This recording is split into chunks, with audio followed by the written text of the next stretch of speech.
টানা বৃষ্টিতে নদ নদীর পানি বেড়ে এবং পাহাড়ি ঢলে দেশে বিভিন্ন জেলায় নিম্নাঞ্চল প্লাবিত হয়েছে।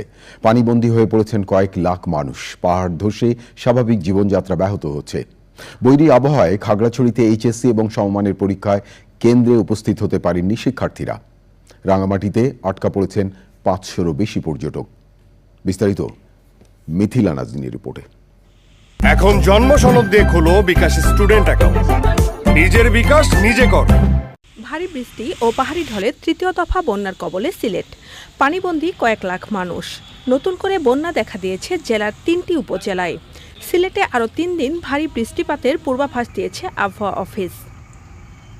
সুনামগঞ্জের নিম্নাঞ্চল দ্বিতীয় দফায় বন্যার কবলে। বন্যায় সুনামগঞ্জ জেলা সদরের সঙ্গে বিশম্বরপুর, তাহিরপুর ও জামালগঞ্জ উপজেলার সড়ক যোগাযোগ বিচ্ছিন্ন হয়ে পড়েছে।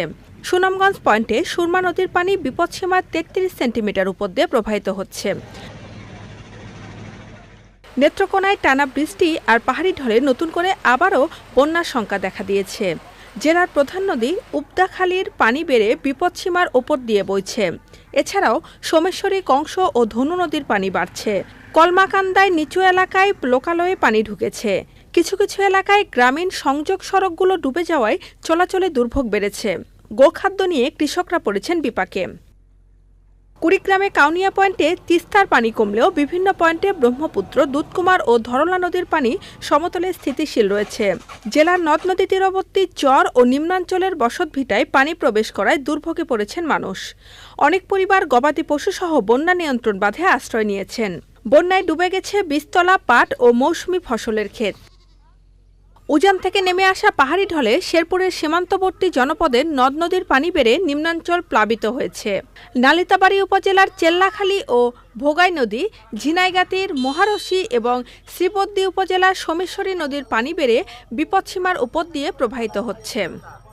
দুদিনের টানা বর্ষণে খাগড়াছড়ি মাটিরাঙ্গা সড়কের সাপমারা এলাকায় পাহাড় ধসের ঘটনায় 5 ঘন্টার জন্য যান চলাচল বন্ধ হয়ে যায়। টানা বর্ষণে নদ নদীর পানি বেড়ে খাগড়াছড়ির বেশ কিছু নিচু এলাকা প্লাবিত হয়েছে।